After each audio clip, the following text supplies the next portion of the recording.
Bueno, buenas tardes, mucho gusto en saludarlos, es un gusto para mí estar aquí. Vamos a iniciar un paseo. Me voy a tomar algunas licencias académicas y vamos a iniciar un paseo de 2 horas por el análisis imagenológico de la patología renal. ¿Sí? No sé si suena muy divertido, pero para algunos de nosotros es fascinante. ¿Sí? Así que vamos a empezar con un abordaje un poco particular. El temario incluye la ecografía y la valoración imagenológica de la litiasis renal. Bueno, vamos a ver cómo podemos ligar todo eso en una presentación que se va a dar a las 5 de la tarde. Vamos a empezar por un caso, ¿sí?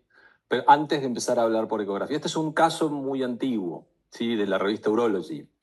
En él se ve una placa, las denominadas placas simples de abdomen, en la cual sobre su sector derecho se logra ver una formación, ¿sí? Esférica, ¿sí? Con calcificación parcial, nada demasiado característico. La primera pregunta que surge o que surgía en este momento, ¿nosotros podemos decir a ciencia cierta de qué se trata esta lesión en topografía de la célula renal? Así que bueno, los invito al primer caso, a ver si ustedes pueden decir qué es esto.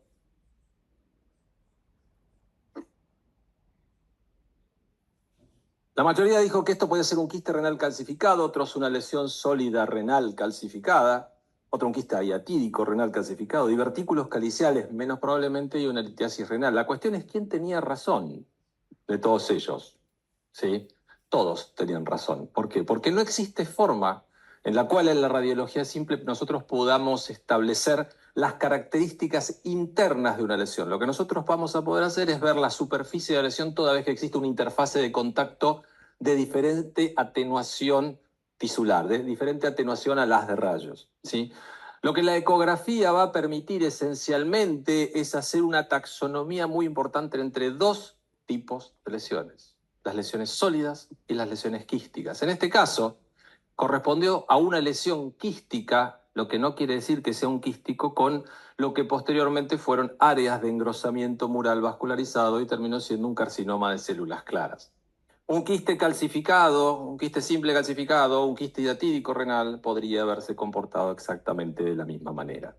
Esto cambia un poco desde fines del siglo XIX hasta mediados de la década del 40, cuando después del desarrollo de la tecnología del sonar llevó a la física del ultrasonido al desarrollo suficiente como para hacerlo clínicamente útil. Si en la década del 50 y 60 se empezó a desarrollar la ecografía y ya en el 70 con equipos estáticos, en los 80 con equipos dinámicos y después con mejoras de software y de hardware muy importantes, se transformó en la modalidad esencial para la valoración de la patología renal en una primera instancia. ¿Por qué? Porque era una modalidad de evaluación barata que uno lo puede hacer al pie de la cama del paciente, lo que dicen todos los libros sobre la ecografía. El gran inconveniente de la ecografía es que tiene una curva de aprendizaje con una pendiente bastante baja, que quiere decir que hay que hacer muchos estudios durante mucho tiempo para adquirir la pericia suficiente para que los hallazgos sean clínicamente significativos.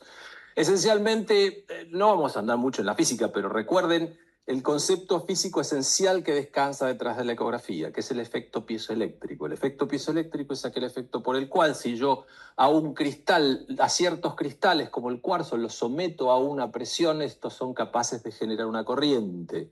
Y si reciben una corriente, son capaces de generar una respuesta física y esa respuesta física ser ponderada. Quiere decir que sirve como un emisor y un receptor de ondas de ultrasonido, ¿sí? Entonces, vamos a ponernos de acuerdo en la terminología. Cada modalidad imagenológica tiene una terminología que le es propia, ¿sí?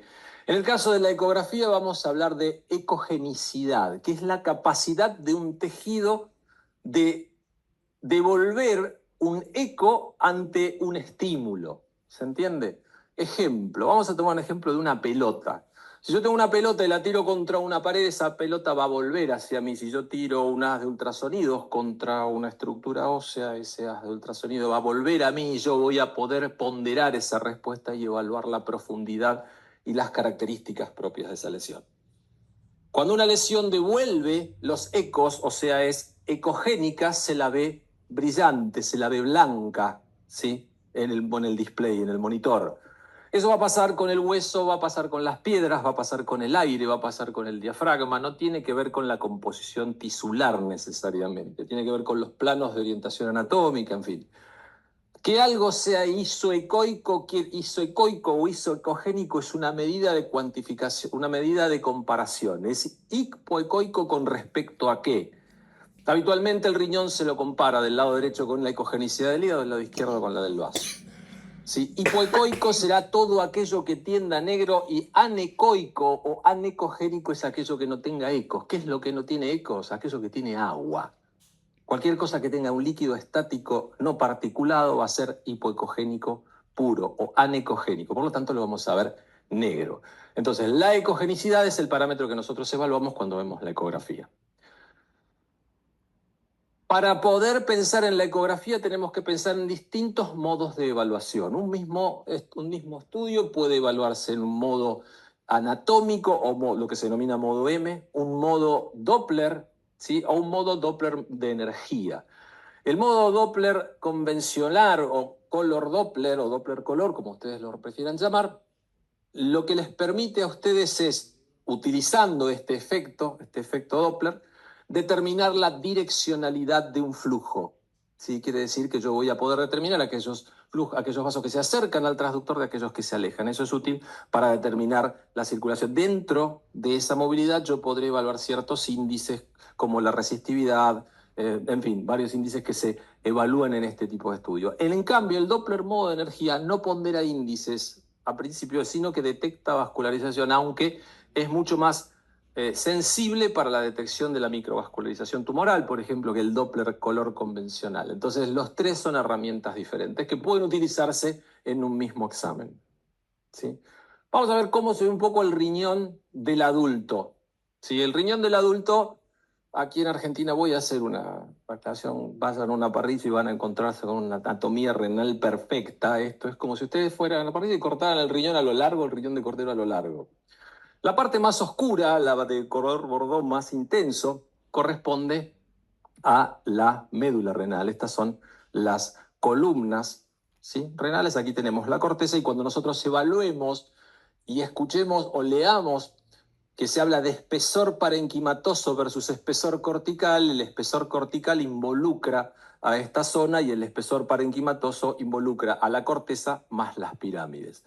Además, vamos a ver el seno renal con el tejido adiposo alrededor de los grupos caliciales, que son estos hipoecogénicos que se encuentran acá. ¿Por qué son hipoecogénicos? Porque tiene líquido. Esto es un corte sagital donde se ve el lóbulo derecho del hígado. Esto es como si yo agarrase un cuchillo y cortase mi torso de esta manera. ¿Sí? De costado, a lo largo. Entonces, ¿ahora qué hago?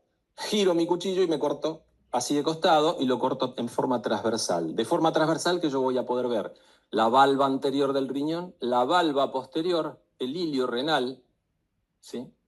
Acá tenemos la aorta y estos son los grupos caliciales. El izquierdo es un poco más tramposo porque a veces al ser el vaso más pequeño, mi diafragma izquierdo suele irse más hacia arriba y el riñón se coloca más subcostal. Además, la interferencia del marco izquierdo del colon descendente hace lo suyo. Entonces, habitualmente el polo inferior del riñón derecho suele ser un poco más difícil de evaluar y cuando ustedes quieren hacer un axial tan perfecto como este, normalmente les cuesta, pero en líneas generales los parámetros que vamos a evaluar son los mismos: el espesor cortical, el espesor parenquimatoso, la dilatación de los grupos caliciales y las características de los senos renales. Va de suyo que no es igual la anatomía imagenológica pediátrica que la anatomía imagenológica del adulto. Muestro aquí la diferencia que existe entre la cortical del adulto, la cortical en el riñón pediátrico. Fíjense que prácticamente no existe esta ecogenicidad en el seno renal que corresponde al tejido adiposo del seno renal. Es un seno renal menos infiltrado. Y en este caso, las pirámides son más evidentes y hay un cierto grado de ectasia pielocalicial, de ectasia piélica.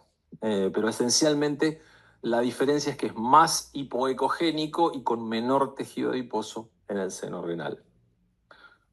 Entonces, Vamos a tratar de ir viendo para qué nos puede servir la ecografía. Cuando nosotros, por ejemplo, tenemos una lesión renal, hay muchos abordajes, pero desde el punto de vista imagenológico nosotros podemos pensarlo de la siguiente manera.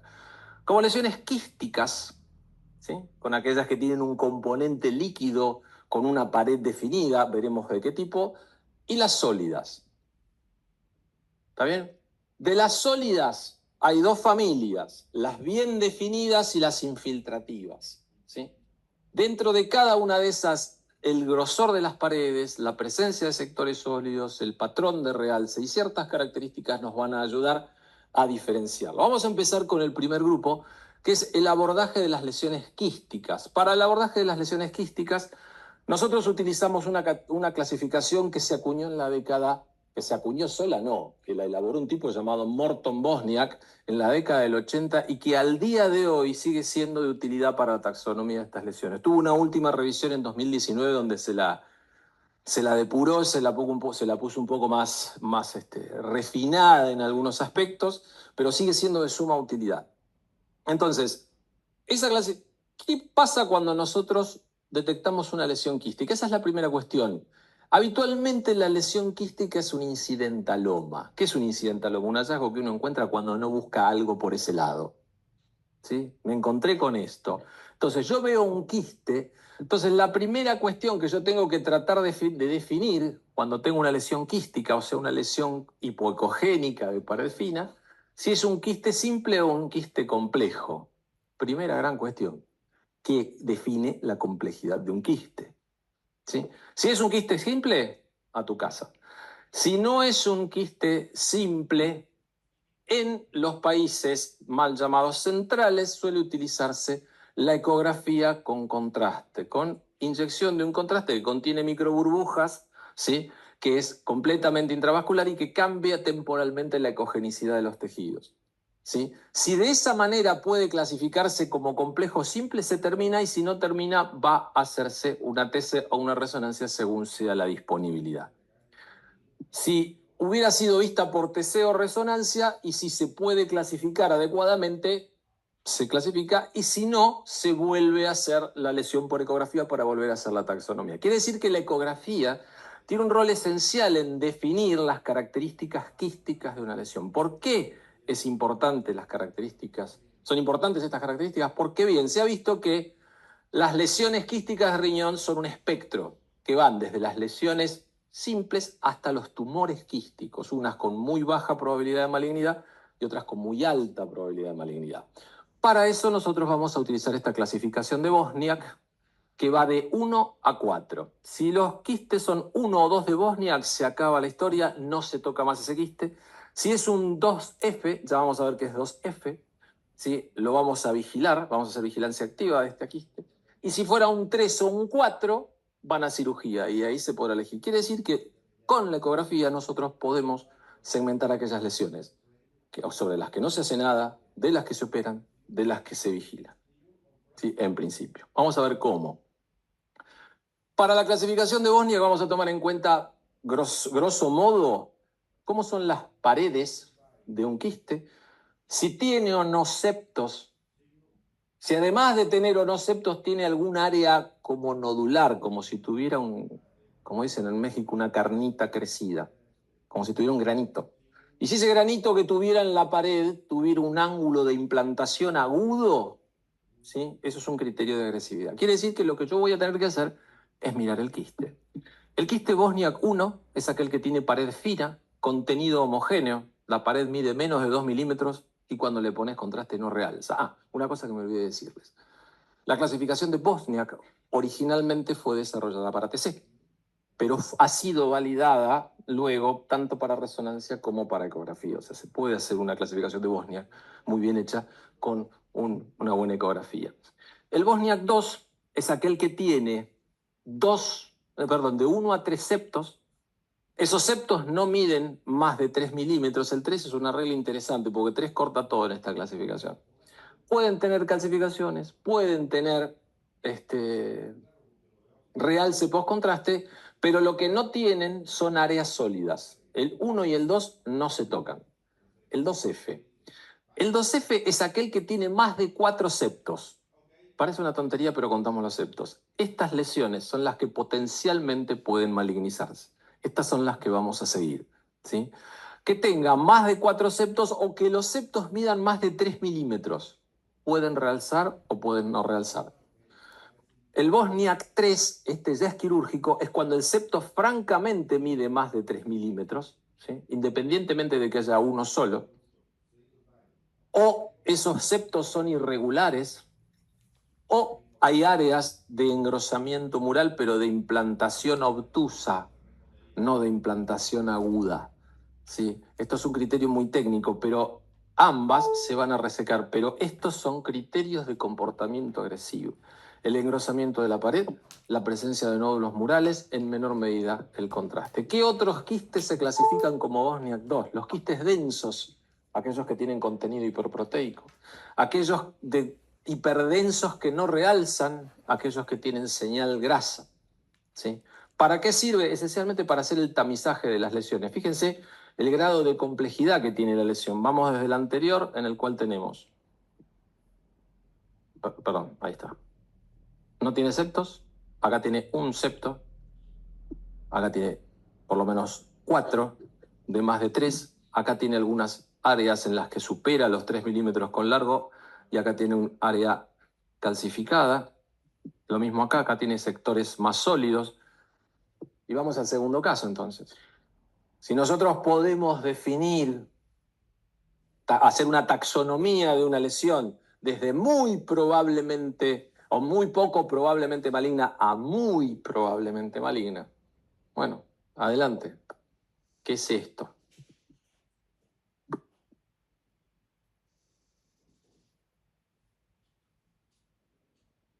Por lejos. Bueno, muy bien.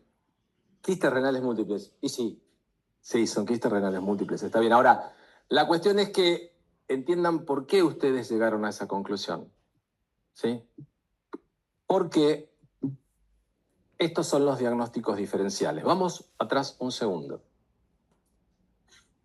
Son lesiones de paredes finas, uniloculadas, sin septos. Bueno, esto parece ser 2 quistes, pero asumiendo, ¿sí?, que fueran uno solo, podríamos decir que tiene 3 septos y que estos septos miden 2 milímetros, tomando esto como 1 centímetro. Tiene calcificaciones marginales, entonces sí, aplica a que sean quistes simples. ¿No tienen área de engrosamiento mural? No me preocupo. ¿Tiene septos gruesos? No me preocupo. ¿Tiene contenido alterado? No me preocupo. Quiste simple, vaya a su casa, no hay nada más que hacer. Bien. Ahora, ¿por qué no es el resto de las cosas? Bueno, fíjense, en principio no es una dilatación pielocalicial porque las lesiones que nosotros veíamos nos siguen la arquitectura del sistema colector. Acá nosotros vemos la pelvis renal, los 3 grupos caliciales, superior, medio e inferior, con eversión de los cálices en un riñón pediátrico. Fíjense que tiene poco tejido adiposo en el seno renal y una corteza francamente hipoecogénica. Acá no hay una lesión única rodeada de una pared. El divertículo es un poco más complejo. ¿Por qué? Porque el divertículo es como una saculación dependiente de un grupo calicial. Es como si a esto le saliera una bolsita. Y esa bolsita tiene orina y esa bolsita se opacifica cuando vos le pones contraste endovenoso. Quiere decir que para poder diferenciar un quiste de un divertículo calicial, lo que yo voy a necesitar hacer es una TC con contraste para poder ver si se opacifica o no se opacifica esa cavidad. Pero pueden verse muy parecidos. En general no le vas a ver una pared, pero puede tener cierta ecogenicidad interna. Esto que se ve acá, que parece una sombra, de hecho es una sombra, se la denomina sombra acústica y es una zona donde el eco, el tren de ecos, rebota y no pasa por detrás de esto. Esto es lo que define claramente a las litiasis, por ejemplo, o el contenido cálcico. ¿Por qué no era un angiomiolipoma y qué es un angiomiolipoma? Un angiomiolipoma es una lesión tumoral benigna, ¿sí?, que tiene su origen en las células del músculo liso, que se localiza en el riñón habitualmente en forma única o es en forma múltiple en el contexto de la esclerosis tuberosa, la enfermedad de Bourneville, y tienen la particularidad de contener grasa, y la grasa en la ecografía se ve hiperecogénica. Entonces aquí en la corteza vemos esta lesión focal que no tiene sombra acústica ni refuerzo acústico posterior, y que en este contexto y por probabilidad lo primero que se piensa es un angiomiolipoma. Y la litiasis tiene una particularidad interesante, ya después vamos a volver sobre ella, y es que en la ecografía, fíjense, estos son los grupos caliciales dilatados, con adelgazamiento de la corteza, y detrás de cada uno de estos arcos, ustedes pueden ver esta columna. Estas columnas son las sombras acústicas de cada uno de los litos en los grupos caliciales y en la pelvis renal. Esto es un hallazgo clásico y característico de la litiasis renoureteral múltiple.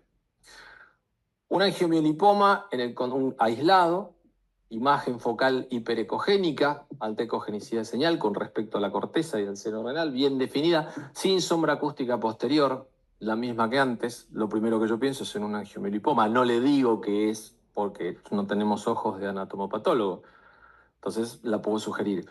Y si ustedes se fijan y recuerdan la primera diapo con el riñón normal, fíjense que acá existe una pérdida total de la anatomía del riñón, no logra identificarse la corteza, las pirámides están comprometidas y se ven todas estas lesiones mixtas que tienen estos focos hiperecogénicos como si fuera nieve, como si fueran copos de nieve a través de una ventana. Bueno, estos son angiomiolipomas múltiples en el contexto de una esclerosis tuberosa. Ahora, la cuestión es, ¿cuándo un quiste deja de ser un quiste maligno y se transforma en un tumor y se transforma en un tumor con un componente quístico? ¿Se entiende la pregunta? No es lo mismo un quiste con un nódulo sospechoso de atipía que una lesión sólida grandota que tenga un quiste. Bueno, se basa en el porcentaje de tejido sólido. Cuando una lesión quística tiene un porcentaje sólido mayor al 25%, ya no se le interpreta como un Bosnia 4, sino como una lesión tumoral. Pero hay una zona, hay como un tumor con componente quístico. Hay una sola gris, por supuesto. Cuando yo digo quiste Bosnia 4 o lesión tumoral maligna, lo que yo no puedo no puedo hacer una taxonomía histopatológica. Yo lo que establezco es un criterio de probabilidad estadístico, ¿sí? En esta lesión hay hay dos criterios imagenológicos que hacen pensar que esto es una lesión maligna. La primera es el grosor del septo. Esto es un septo fino. Esto es un septo, más que un septo, es una lesión sólida intraquística. Y esta es la ventana de Doppler color. Fíjense que existe microvascularización en ese sector sólido del órgano. Eso ya lo clasifica como un Bosnia 4. Histológicamente es un carcinoma de células renales de tipo quístico, pero eso no es relevante. La cuestión es poder reconocer imagenológicamente aquellos criterios que sugieren que una lesión tiene un comportamiento agresivo. Y acá entramos en una zona muy gris, que es la caracterización de las lesiones sólidas renales, pero esto lo vamos a dejar para la semana que viene cuando veamos TC y rezo de esto, porque nos va a dar más elementos.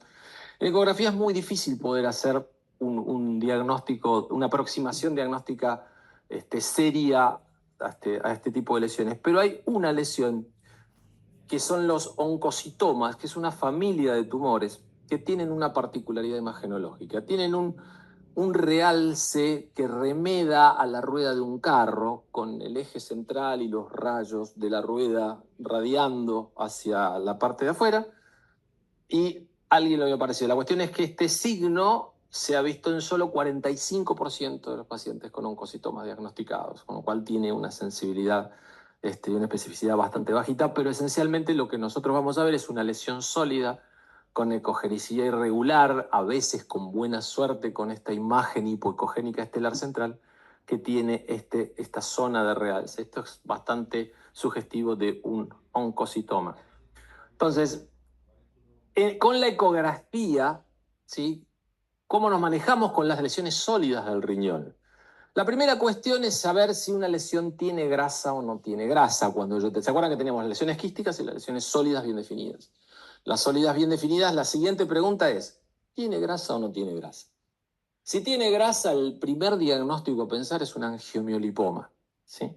Tendremos que discutirlo, hay angiomiolipomas que tienen poca grasa, pero si tiene grasa, es altamente probable que eso sea un angiomiolipoma. Ahora, si no tiene grasa, ¿sí? Lo que vamos a tener que hacer es tratar de ver cómo es su patrón de vascularización, para lo cual tendremos que administrar contraste endovenoso. De ahí hay todo un espectro que va desde las lesiones que realzan mucho a aquellas que realzan poco. Característico patognomónico y que alguno de nosotros le ponga la firma histopatológica a alguna de estas lesiones, no van a encontrar nada, porque no es posible establecerlo. Hay asociaciones. Por ejemplo, los angiomiolipomas pobres en grasa, ¿sí? ¿Por qué hay angiomiolipomas pobres en grasa? Son lesiones hipointensas en T2. Pero ¿qué pasa? Los carcinomas medulares de tiroides también son hipointensos en el T2. Entonces ahí hay que definir con otro tipo de cosas.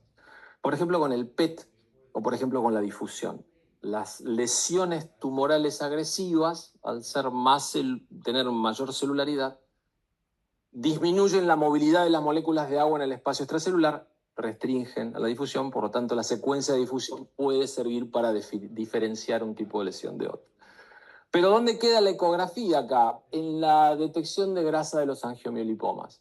O sea, permite establecer un brazo de este algoritmo diagnóstico de las lesiones sólidas. Nos permite entonces caracterizar las lesiones quísticas, caracterizar las lesiones que tienen grasa, caracterizar aquellas lesiones con contenido cálcico porque tiene una ventana acústica posterior, ver el sistema colector y caracterizar la corteza, el parénquima y las pirámides. ¿Sí? Todo eso en una ecografía. Esto a título de mención para ver qué pasaba con la tercera columna de lesiones, que era la de las infiltrativas o las mal definidas. ¿Qué hacemos con la ecografía? Cuando nosotros tenemos una lesión infiltrativa renal, tenemos que pensar si el paciente es un paciente oncológico o no. Y si no es oncológico, si es oncológico, lo primero que uno piensa son metástasis. Si es oncológico, si no es oncológico y es bilateral, además de metástasis hay que sumar linfoma y después el resto de los primarios de carácter infiltrativo. Entonces, ¿dónde entra la ecografía acá? Y esencialmente en la afectación unilateral. Porque nosotros vamos a ver que en la afectación unilateral la corteza habitualmente en estas lesiones se afecta en forma difusa y eso pasa, por ejemplo, en las infecciones, pasa, por ejemplo, en la insuficiencia renal crónica, pasa en la nefrocalcinosis, las características del riñón cambian, ¿sí? La cuestión es que la ecografía no resulta suficiente para caracterizarlo, pero yo les voy a mostrar algunos de los cambios difusos que pasan en el riñón y que nosotros podemos ver por ecografía. Por ejemplo, en este caso vamos a ver un aumento difuso de la ecogenicidad, tanto de la corteza como de las pirámides, ¿sí? Tanto que la ecogenicidad prácticamente iguala a la de la región del seno renal, ¿sí? Sin una disminución franca del tamaño renal. No hay ectasia pielocalicial. Fíjense, este es el lóbulo derecho del hígado. El lóbulo derecho del hígado siempre tiene que ser, el riñón es más hipoecogénico, tiene ecogenicidad menor que el hígado. Fíjense, esto está blanco. Y no solo está blanco, sino que además está estriado, ¿sí? ¿Ven estas estriaciones que están acá? Bueno, este es el patrón característico de un síndrome nefrótico, ¿sí? Con aumento de la ecogenicidad cortical, un patrón estriado en un riñón en general de volumen preservado o aumentado. Otro ejemplo es el de las pielonefritis, ¿sí? Normalmente la ecogenicidad, perdón, acostumbrado a regular la ventana. La ecogenicidad normal del riñón tiene que ser esta, ¿sí? Tanto de la corteza como del parénquima. Ahora, la ecogenicidad en este sector cambia. Y no solo cambia, sino que en este sector toda la anatomía está distorsionada con alteración de la grasa que se extiende al seno renal. Este es el mismo patrón que tomográficamente, ¿sí?, nosotros vemos como nefrograma estriado. Fíjense que aquí existe una asimetría en la perfusión, ¿sí?, de los dos riñones, en la tomografía del riñón derecho con respecto a la del riñón izquierdo. Acá estamos en una fase córtico-medular tardía, acá vemos la corteza, estas son las pirámides, ¿sí?, esta es la médula, y aquí vemos que ese patrón se pierde. ¿Por qué se pierde? Porque son zonas de afectación intersticial inflamatoria. Todo esto es nefritis intersticial y estos son microabscesos dentro de las valvas renales. Cuando pasa el tiempo, cuando el contraste es excretado, las zonas que antes lucían hipoperfundidas tienen mayor perfusión. Quiere decir que el patrón estriado se invierte, eso lo hace diagnóstico, ¿sí? Este es un patrón clásico de una pielonefritis, en dos pacientes en dos tiempos diferentes.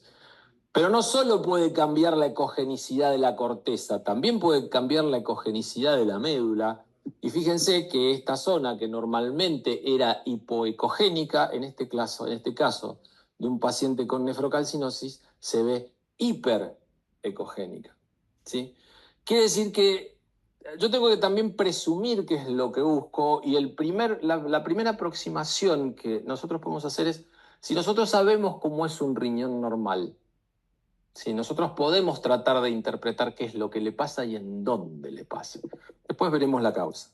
¿Cómo se veía esto antes?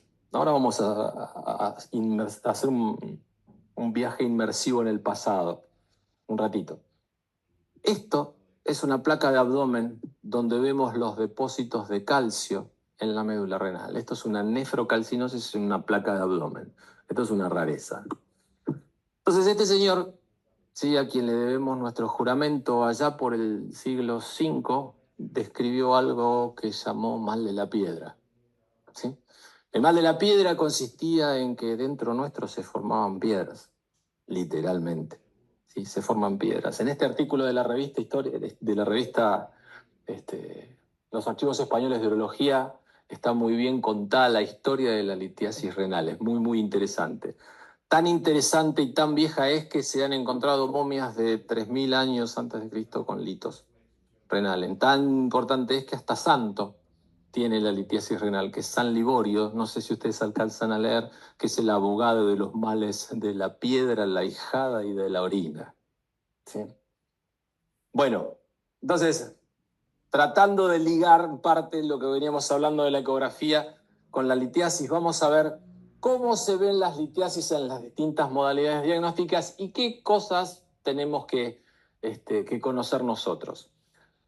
En esta tabla tienen las principales ventajas. Vamos a empezar nosotros, ¿sí? Como buen radiólogo viejo, por la radiología convencional. Después vamos a ir por una antiguaya que ya está enterrada en el Museo Imagenológico, pero que era bellísima, que es la pielografía descendente o urograma excretor. Vamos a ir a la UroTC y después vamos a ir a la TC con energía dual. La radiología simple es un método que sigue teniendo cierta utilidad, particularmente en la detección de calcificaciones o de la proyección de los riñones. Existía toda una taxonomía de esas calcificaciones que permitía diferenciarlas de otras familias de calcificaciones no litiásicas. Pero ¿qué pasa? Irradiabas al paciente un montón, el gas se interponía sobre las regiones a estudiar y lo hacía más dificultoso, los diagnósticos diferenciales eran pobres, la sensibilidad baja, la especificidad menor. Eso cambia cuando viene la ecografía. La ecografía es la primera gran revolución imagenológica metódica, si ustedes quieren. Cambia el método, cambia el enfoque, cambió eso, y durante mucho tiempo la detección de los litos, ¿sí?, pasó a ser territorio de la ecografía. En el riñón sigue siéndolo. La principal defecto de la ecografía era la valoración del uréter desde su tercio proximal hasta su segunda flexura, pudiendo evaluar el tercio distal. Entonces, si el lito, por ejemplo, tenía el tercio medio del uréter, era difícil ver. La urografía intravenosa trajo una novedad después de la radiología convencional, allá por la década del 30. Empezaron los urólogos con la ascendente, después se describió la descendente, o sea, por vía endovenosa, y dio muchísimos frutos, aprendimos un montón de cosas y teníamos una iconografía sumamente bella de diagnóstica, pero se irradiaba al paciente mucho, era muy largo el estudio, era costoso y fue reemplazado por la tomografía. Con la tomografía multicorte ya directamente el urograma excretor pasó a la historia y es una modalidad de museo. Hoy por hoy. No está indicada en ninguna guía para el diagnóstico ni para el tratamiento de la litiasis.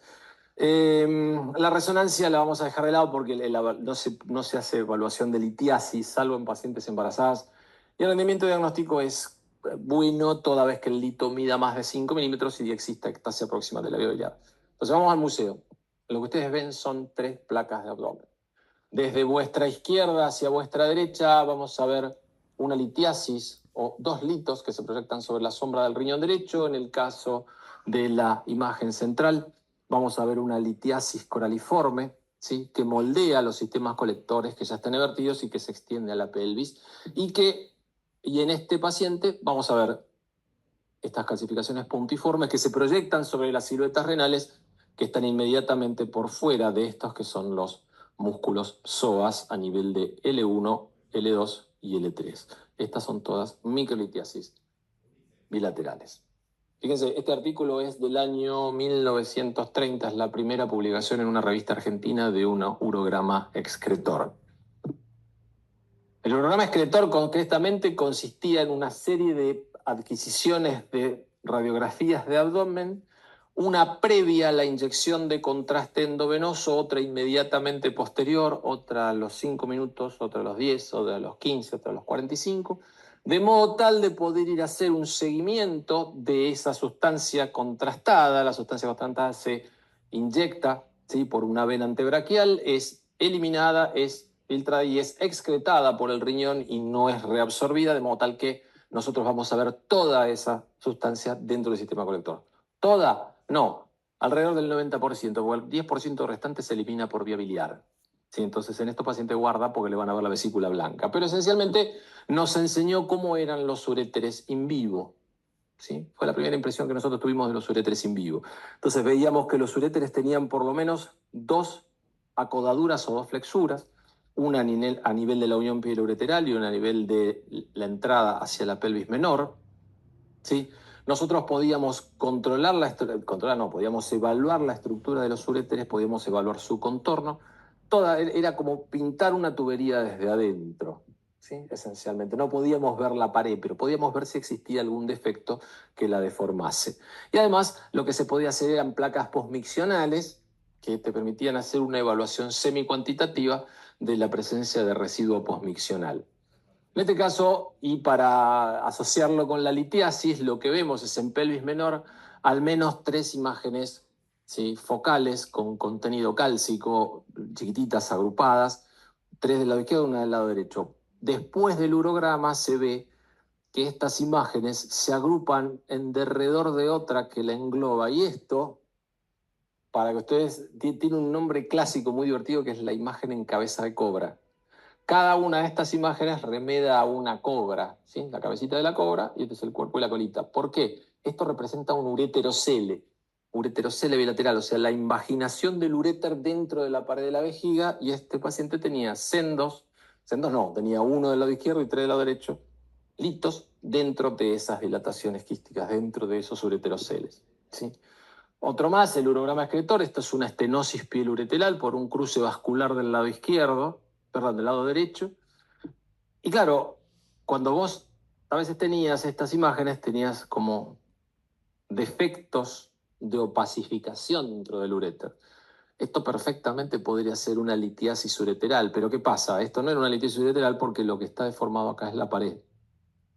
¿Sí? Esto es una ureteritis quística, o sea, son formaciones de quistes en las paredes del uréter que hacen que la columna de contraste no se pinte en forma homogénea, ¿sí? Acá tenemos los defectos señales, uno de los diagnósticos que tenía la litiasis. Ahora, ¿cómo se ve en ecografía esto? ¿Cómo se veía por ecografía la litiasis? Bueno, recuerden que más del 96 o 97% de los litos tienen contenido cálcico. Lo que va a variar es la composición de las sales que contienen ese calcio. ¿Estamos de acuerdo? Pero todos tienen calcio y el calcio tiene la particularidad de ser bien detectable, tanto en ecografía como en TC. En ecografía, ¿qué hacía? Sombra acústica posterior. Entonces, yo tengo aquí, en la pelvis renal, esta imagen, ¿sí?, de alta ecogenicidad con sombra acústica posterior. Esto es diagnóstico de una litiasis en el seno, en la pelvis renal. Pero a veces uno no logra ver el lito o la litiasis, las litiasis. Lo que ve es la consecuencia de ellos. Y la ecografía, si bien puede evaluar muy bien los litos en los grupos caliciales, en la pelvis o en el tercio proximal del uréter, cuando va por debajo del tercio medio del uréter ya se complica y a veces no logramos ver qué es lo que pasa. Acá tenemos 3 riñones con hidronefrosis. Hay algunas formas para establecer si una hidronefrosis se la considera leve, se la considera moderada y se la considera severa. ¿Cómo lo solemos hacer nosotros? ¿Se acuerdan el corte axial? El que hacíamos en la ecografía. Bueno, ese corte tomamos el diámetro anteroposterior de la pelvis, a lo cual a veces denominamos apertura piélica o diámetro piélico anteroposterior. Entonces el valor de corte es 15. 15, menos de 15, 15 a 20, más de 20 milímetros de apertura piélica. Menos de 15 leve, 15 a 20 moderada, más de 20 alta o severa. Entonces, otro de los signos que vemos es, que buscamos es, los cálices normalmente tienen la forma de una copa de champán, ¿sí? Cuando la presión dentro del sistema calicial se invierte, esa copa de champán se da vuelta. Entonces, la eversión de los cálices es un signo de aumento de la presión en el sistema colector. Fíjense que acá los cálices tienen forma de copa, acá los cálices están evertidos, ¿sí? Acá no tengo apertura piélica, acá tengo apertura piélica. Entonces, la cuestión es discernir si no tiene o tiene mucha. El complicado es el del medio, porque el del medio tiene un diagnóstico diferencial. A veces el sistema colector está dilatado, ectásico en este lado, sin que esto esté ectásico. Y en realidad no es que esté ectásico, sino que esto está por fuera del seno renal. Se llama pelvis renal extrapiélica. Es un diagnóstico diferencial que nosotros debemos considerar como imagenólogos, ¿sí? Pero para que si alguno de ustedes hace ecografía no los pille desprevenidos. Ya hace muchos años, las revistas se había puesto de moda matar al urograma excretor. Sí, el mejor de todos es de las actas urológicas españolas. La urografía venosa, intravenosa ha muerto. Sí, y se murió, en serio, ¿eh? Pasó a la historia. ¿Quién la reemplaza? La UroTC.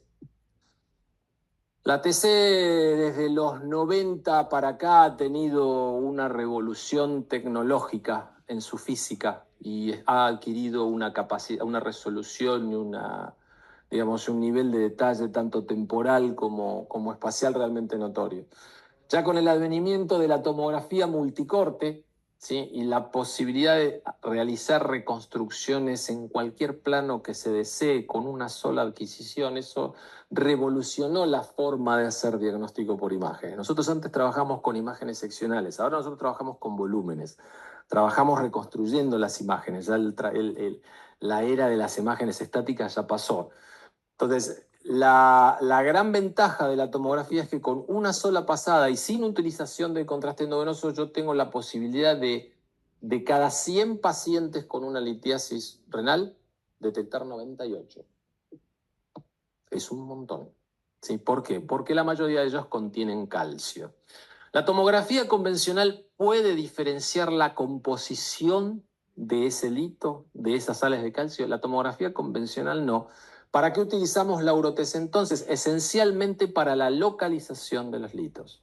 ¿Sí? Para saber si esos litos provocan o no dilatación del sistema colector. ¿Sí? Para saber si tiene hallazgos asociados. Esto nos lleva al siguiente paso. ¿La UroTC requiere de la utilización de contraste para la detección de litos? No, porque en el 98% de los casos, del 90 y pico por ciento de los casos, estos pacientes tienen litos con contenido cálcico, con lo cual van a ser evidentes sin necesidad de que les pongamos contraste endovenoso. ¿Cuándo utilizaré contraste? Cuando yo sospeche una obstrucción o quiera ponderar el grado de una preexistente, ¿sí? O quiere evaluar la función renal, pero no para detectar la litiasis, ¿sí? Para eso no. En líneas generales, las guías recomiendan iniciar con una ecografía que permita ver si existe o no dilatación pilocalicial y después directamente saltar a la UroTC. ¿Y cuál es el paso siguiente? ¿Sí? Porque ¿hasta dónde hemos llegado? A poder discernir la composición de cierto tipo de delitos y eso permite establecer dos vías terapéuticas diferentes.